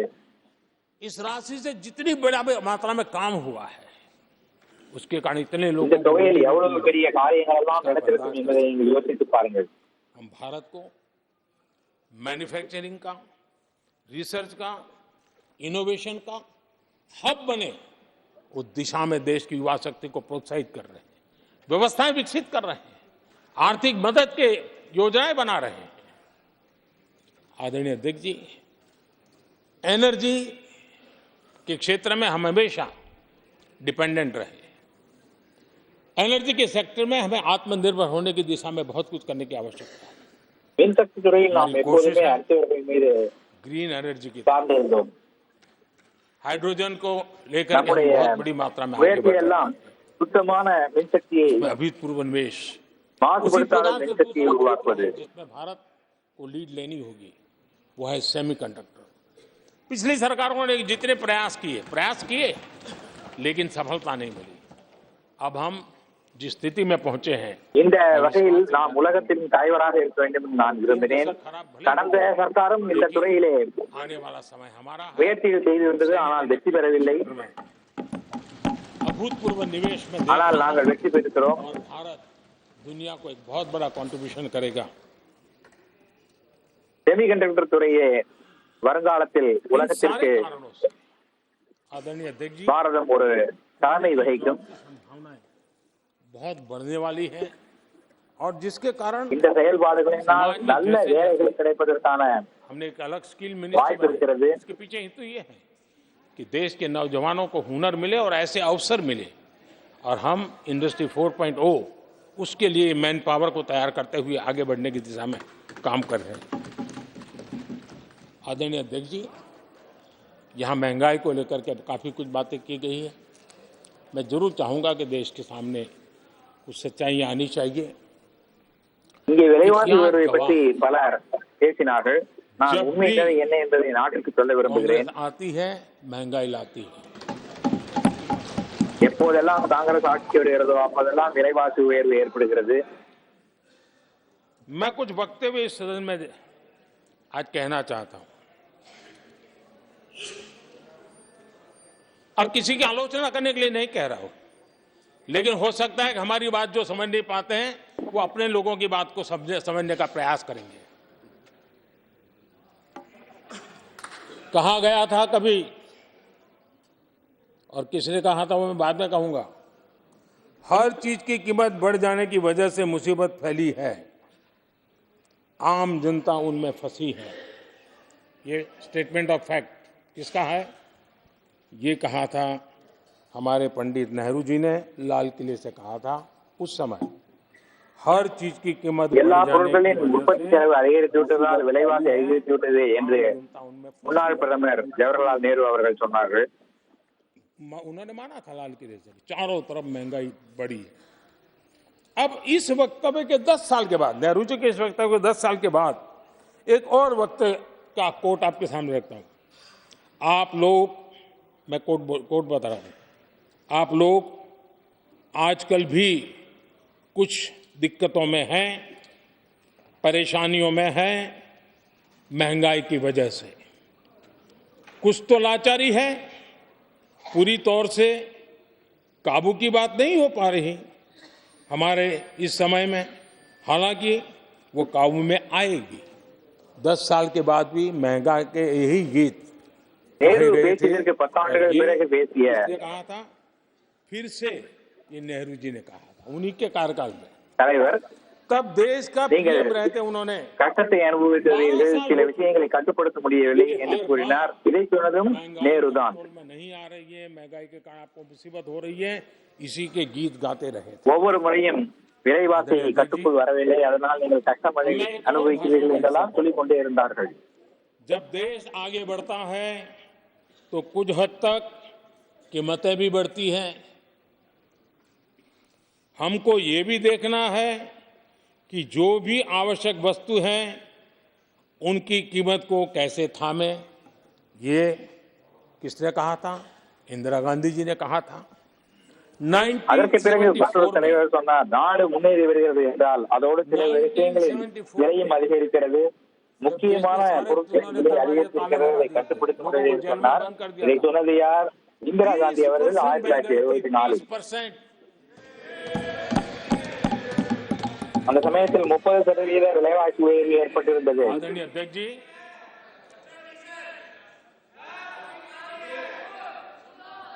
अपने भाषण में यहां तक कहा गया था,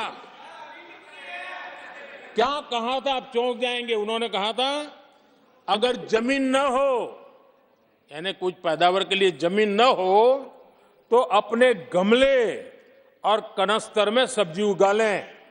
ये ऐसी सलाहें उच्च पद पर बैठे हुए लोग दिया करते थे। जब देश அவர் அந்த சமயத்திலே ஒரு யோசனை சொன்னார், உங்களிடத்திலே ஒரு விவசாய உற்பத்திக்கு நிலமில்லை என்றால் உங்கள் வீட்டு 2 गाने सुपर हिट हुए थे। தாழ்வாரத்தில் காய்கறிகளை உற்பத்தி செய்யுங்கள் என்று சொன்னார். இதுதான் அவருடைய எண்ணமாக இருந்தது. महंगाई मार गई और दूसरा महंगाई डायन खाए जा, डायन खाए जा था। और ये दोनों गाने कांग्रेस के शासनकाल में आए। आदरणीय अध्यक्ष जी, यूपीए के शासनकाल में महंगाई डबल डिजिट में थी, डबल डिजिट में महंगाई थी, इसको नकार नहीं सकते हैं। और यूपी का सरकार का तर्क क्या था जी? असंवेदनशीलता।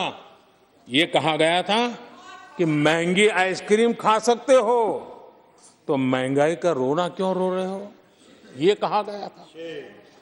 ये कहा गया था। जब भी कांग्रेस आई है उसने महंगाई को ही मजबूत किया। आदरणीय अध्यक्ष जी, हमारी सरकार ने महंगाई को लगातार नियंत्रण में रखा है। எங்களுடைய அரசு விலைவாசியை தொடர்ந்து கட்டுப்பாட்டில் வைத்திருக்கிறது.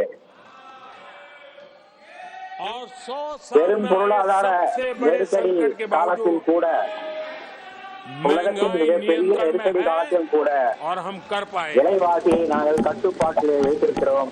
அது எங்களால் முடிந்தது.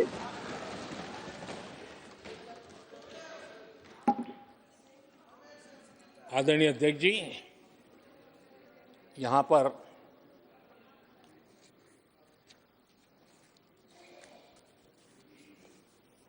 बहुत गुस्सा व्यक्त किया गया।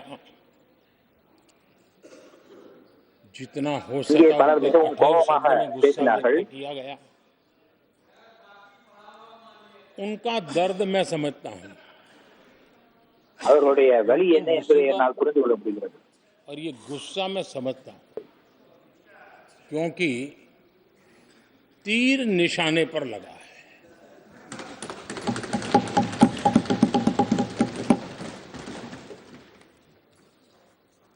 भ्रष्टाचार पर एजेंसियां एक्शन ले रही है। அவர்களுடைய வலி என்ன துன்பம் என்ன என்பது எனக்கு புரிகிறது. ஏனென்றால் எங்களுடைய அம்புகள் சரியான குறியின் மீது இலக்கின் மீது விழுகிறது. ஊழலின் மீது நாங்கள் எடுத்து போராடுகிறோம்.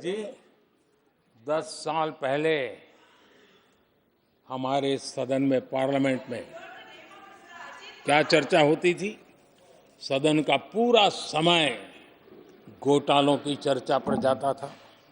10 ஆண்டுகளுக்கு முன்பு இந்த சபையிலே என்ன விவாதம் நடந்தது? ஊழலை பற்றிய விவாதங்கள் நடந்தது. एक्शन की डिमांड होती थी। सदन यही मांग அதன் மீது करता என்ன रहता था। நடவடிக்கைகள் எடுத்தீர்கள் என்று கேட்கப்பட்டது. वो कालखंड देश ने देखा है। चारों तरफ भ्रष्टाचार की खबरें रोज मेरा।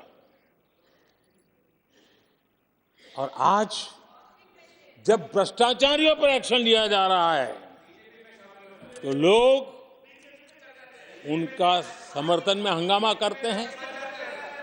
இப்போது ஊழல்வாதிகளின் மீது நடவடிக்கை எடுக்கும் போது அது குறித்தும் இந்த மக்கள் குழப்பம் விளைவிக்கிறார்கள். एजेंसियों का सिर्फ और सिर्फ राजनीतिक उपयोग के लिए उपयोग किया जाता था।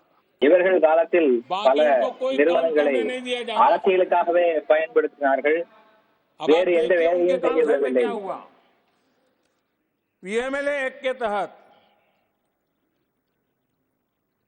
हमने पहले के मुकाबले 2 गुने से अधिक केस दर्ज किए। PMLA சட்டப்படி முதலில் இருந்ததை விட இப்போது நாங்கள் 2 மடங்கு வழக்குகள் பதிவு செய்திருக்கிறோம். संपत्ति जब्त की। हमारे காங்கிரஸ் காலத்தில் ஈடி 5000 கோடி சொத்துக்களை ஜப்தி செய்தது. இப்போது 1 லட்சம் கோடி சொத்துக்களை நாங்கள் ஜப்தி செய்திருக்கிறோம். और जिनका इतना सारा माल पकड़ा जाता हो, नोटों के ढेर पकड़े जाते हो। और अधीर बाबू तो बंगाल से आते हैं, देखे हैं नोटों के ढेर उन्होंने तो சிலர் வீடுகளிலிருந்து से पकड़े जाते கத்தை கத்தையாக पकड़े जाते थे। ये देश ये नोटों के ढेर देख देख करके चौंक गया है। लेकिन अब जनता को आप मूर्ख नहीं बना सकते। जनता देख रही है कि किस प्रकार से यूपीए सरकार में जो भ्रष्टाचार की बातें होती थी उसका टोटल 10-15 लाख करोड़ का रहा है। चर्चा होती थी। हमने लाखों करोड़ के घोटाले तो अटकाए, लेकिन उन सारे पैसों को गरीबों के काम लगा दिया, गरीबों के कल्याण के लिए। अब बिचौलियों के लिए गरीबों को लूटना बहुत मुश्किल हो गया है। डायरेक्ट बेनिफिट ट्रांसफर,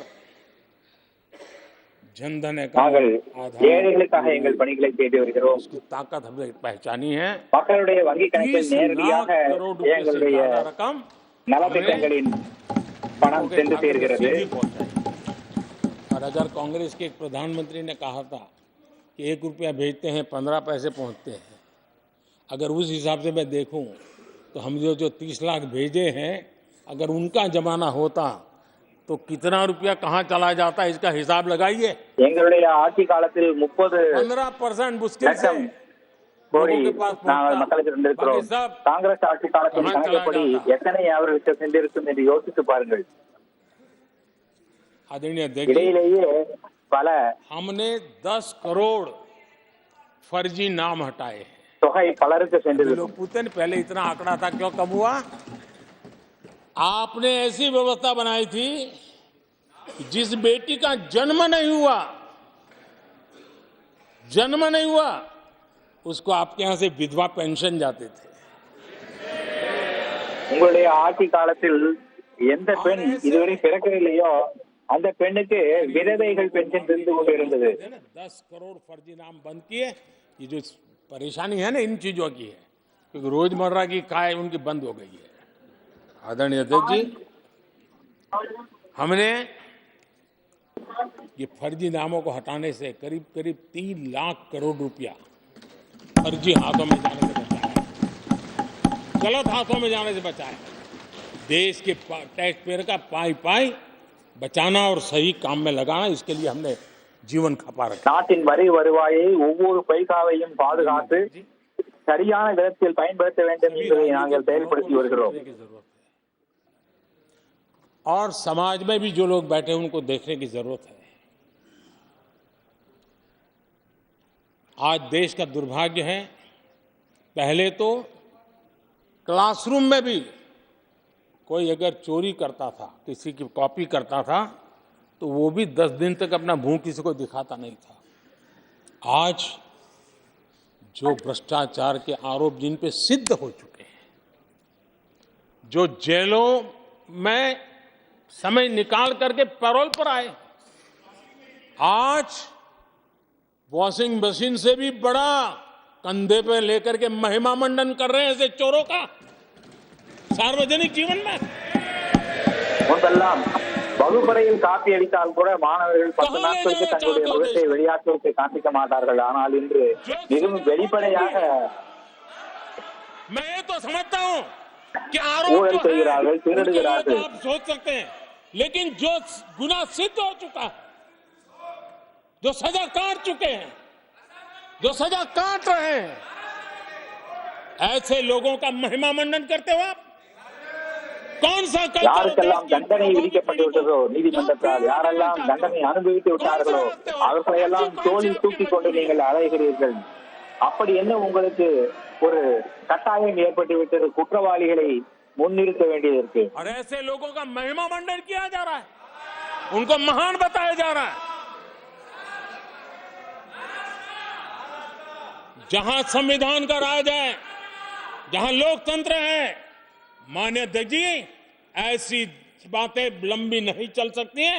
ये लोग लिख करके रखे எங்கு ஜனநாயகம் महिमा मंडन का काम வாழ்கிறதோ அங்கே இதை போன்ற செயல்கள் चिट्ठी पे सिग्नेचर कर रहे हैं लोग। நீடித்திருப்பதற்கு வாய்ப்பே இல்லை. आदरणीय अध्यक्ष जी, जांच करना ये एजेंसियों का काम है। एजेंसियां स्वतंत्र होती हैं और संविधान ने उनको स्वतंत्र रखा हुआ है। और குற்றத்தை பற்றி விசாரிப்பது ஏஜென்சிகளுடைய வேலை.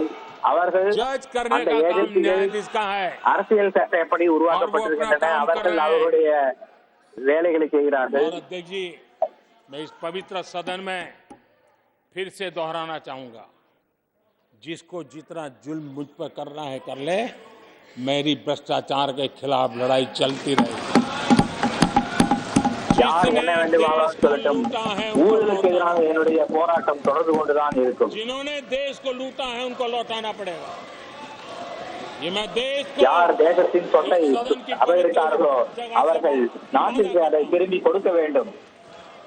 जिसको जो आरोप लगाना है लगा लें, लेकिन देश को யார் लूटने என்ன दिया குற்றச்சாட்டு जाएगा, வேண்டுமானாலும் जो சொல்லிக் लूटा है, கொள்ளட்டும். लौटाना पड़ेगा। आदरणीय अध्यक्ष जी, देश सुरक्षा और शांति का एहसास कर रहा है। पिछले 10 वर्ष की तुलना में सुरक्षा के क्षेत्र में देश आज वाकई सशक्त हुआ है। கடந்த 10-20 ஆண்டுகளில் பாதுகாப்பு துறையிலே நாடு மிகவும் नक्सलवाद நல்ல முறையிலே வளர்ச்சியடைந்திருக்கிறது.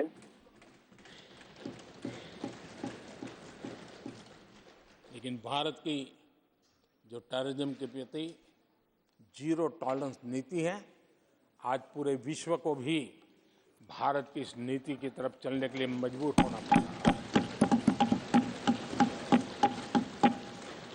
भारत की सेनाएं सीमाओं से लेकर के समंदर तक अपने सामर्थ्य को लेकर के आज भी उनकी ठाक है। हमें हमारी सेना के पराक्रम पर गर्व होना चाहिए। நம்முடைய பாதுகாப்பு படைகள் எல்லை பகுதிகளிலும் கடல் பகுதிகளிலும் தங்களுடைய வீரத்தையும் उनके सामर्थ्य को பாதுகாப்பு செயல்பாடுகளில் காண்பித்து வருகிறார்கள்। नेता सेना के लिए वो हल्के फुल्के शब्द बोल दें, इससे मेरे देश की सेना डिमोरलाइज होगी। ये सपनों में कोई रहते तो निकल जाए। देश के मूड को யாராவது ஒரு அரசியல் தலைவர் और படைகளை किसी के பற்றி एजेंट बन करके தவறான इस प्रकार की भाषा अगर कहीं से எங்களுடைய நாட்டின் படை வீரர்கள் மனது देश कभी स्वीकार नहीं कर सकता। துக்கப்படுவார்கள் என்று எவரையும் நினைத்தால் அதை மறந்து விடுங்கள்। நாங்கள் அவ்வாறு நடக்க जो விட மாட்டோம்। खुलेआम देश में अलग देश बनाने की वकालत करते हैं।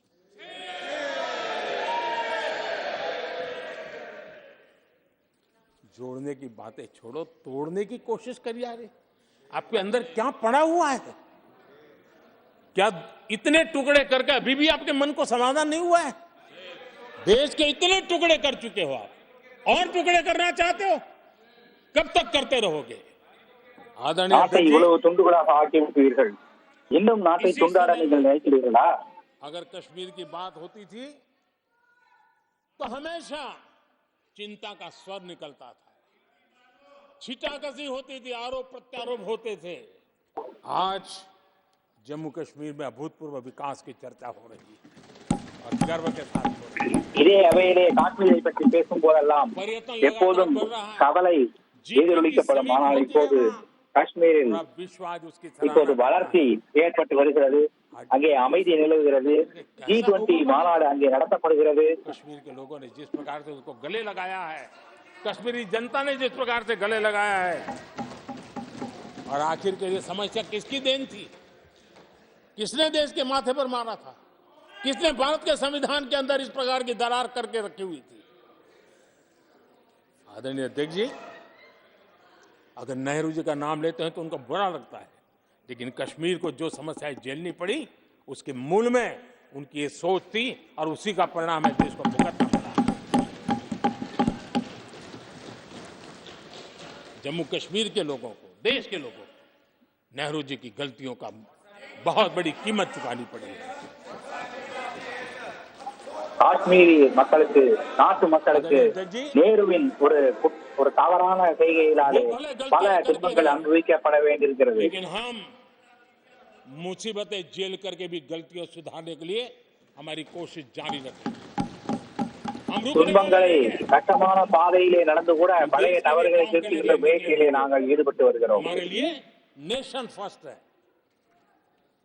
எங்களுக்கு தேசமே முதலில் என்பது கொள்கையாகும்। मैं सभी राजनीतिक दलों के नेताओं से आग्रह करूंगा, सभी நான் माननीय இங்கே सदस्यों இருக்கின்ற से, அனைத்து அரசியல் கட்சி தலைவர்களிடத்திலே भारत வேண்டிக் के जीवन கொள்கிறேன்। में एक बहुत बड़ा अवसर आया है। இப்போது वैश्विक परिवेश में பாரதத்தின் भारत के लिए வாழ்க்கையிலே बड़ा மிக अवसर है। முக்கியமான நேரம் வந்திருக்கிறது। एक नए आत्मविश्वास के साथ आगे बढ़ने का अवसर आया है। புதிய தன்னம்பிக்கையோடு முன்னேறுவதற்கான வாய்ப்பு கிடைத்திருக்கிறது। आरोप प्रत्यारोप अपनी जगह पर, அரசியல் அதாவது அதனுடைய இடத்திலே இருக்கிறது। ஆனால் நாடு மிகவும் முக்கியம்। எனவே நான் உங்கள் அனைவருக்கும் அழைப்பு விடுக்கிறேன், देश के निर्माण के लिए தோளோடு தோள் நின்று தேசத்தின் வளர்ச்சிக்காக பாடுபடுவோம்। राजनीति में किसी भी जगह पर रहते हुए भी राष्ट्र निर्माण में आगे बढ़ने में कोई रुकावट नहीं आती। அரசியலில் நாம் எந்த இடத்தில் இருந்தாலும் நாட்டின் வளர்ச்சியிலே நாம் முக்கியமான பங்கு வகிக்க வேண்டும்। நான் உங்களுடைய தோழமை வேண்டுகிறேன், மக்களின் நலனுக்காக வேண்டுகிறேன்। मैं आपका सहयोग चाहता हूं, உங்களுடைய ஒற்றுமையை வேண்டுகிறேன், ஒத்துழைப்பை வேண்டுகிறேன்। और समृद्ध बनाने के लिए और सुखी बनाने के लिए, लेकिन பாரதத்தை வலிமையான நாடாக மாற்ற ஒத்துழைப்பு தருமாறு கேட்டுக்கொள்கிறேன்। ईंटें फेंकने पर ही तुला हुआ है, तो तो आप लिख करके रखिए, आपकी हर ईंट को मैं विकसित भारत की नींव मजबूत करने के लिए लगाऊंगा। உங்களுடைய ஒத்துழைப்பு எனக்கு கிடைத்தால் நான் வளர்ச்சியடைந்த பாரதத்தை உருவாக்கி காட்டுவேன் என்ற உறுதியை அளிக்கிறேன். करने के लिए मैं लगाऊंगा और देश को हम उस समृद्धि की ओर लेके जाएंगे। जितने पत्थर उछाल लीजिए, आपका हर पत्थर भारत के யார் எவ்வளவு கற்களை வீட்ட வேண்டும் என்று நினைத்தாலும் வீட்டுங்கள், ஆனால் உங்களுடைய கற்களை எல்லாம் இந்த அஸ்திவாரத்தை பலமாக்குவதற்காக நான் பயன்படுத்திக் கொள்வேன் என்று கூறிக்கொள்கிறேன். मैं जानता हूं साथियों की तकलीफें मैं जानता हूं, लेकिन वो जो कुछ भी बोलते हैं मैं दुखी नहीं होता और दुखी होना भी नहीं चाहिए. நண்பர்களுடைய பேச்சினால் என்னால் புரிந்து கொள்ள முடிகிறது. அவர்கள் என்ன பேசுகிறார்களோ அது குறித்து நான் துன்பம் அடைவதில்லை. तो नामदारों से सुनना ही पड़ता है. तो नामदार कुछ भी कहते रहे, कुछ भी कहने का उनको तो जन्मजात अधिकार मिले हुए हैं और हम कामगारों को सुनना होता है. हम सुनते भी रहेंगे और देश को सहजते भी रहेंगे, देश को आगे बढ़ाते रहेंगे. आदरणीय अध्यक्ष जी, आपने मुझे इस पवित्र सदन में आदरणीय राष्ट्रपति जी के उद्बोधन को समर्थन करने के लिए बोलने का अवसर दिया. मैं आदरणीय राष्ट्रपति जी के மரியாதைக்குரிய தலைவர் அவர்களே, இந்த பெருமை மிகு சபையிலே குடியரசுத் தலைவரின் உரைக்கு நன்றி தெரிவிக்கும் அந்த மசோதாவிற்கு ஆதரித்து பேசுவதற்கு வாய்ப்பு கொடுத்திருக்கிறீர்கள். அதற்கு நன்றி தெரிவித்துக் கொள்கிறேன்.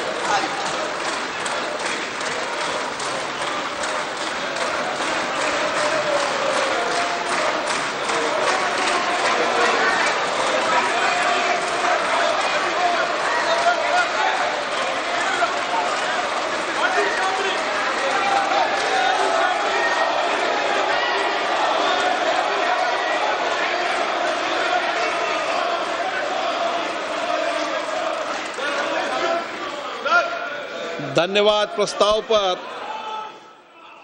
श्रीमती குடியரசுத் தலைவர் உரைக்கு நன்றி தெரிவிக்கும் தீர்மானத்தின் மீது மக்களவையில் பிரதமர் மோடி உரையாற்றிய நேரடி காட்சிகளை நாம் பார்த்தோம். செய்திகளை உடனுக்குடன் தெரிந்து கொள்ள உடனே சப்ஸ்கிரைப் பண்ணுங்க.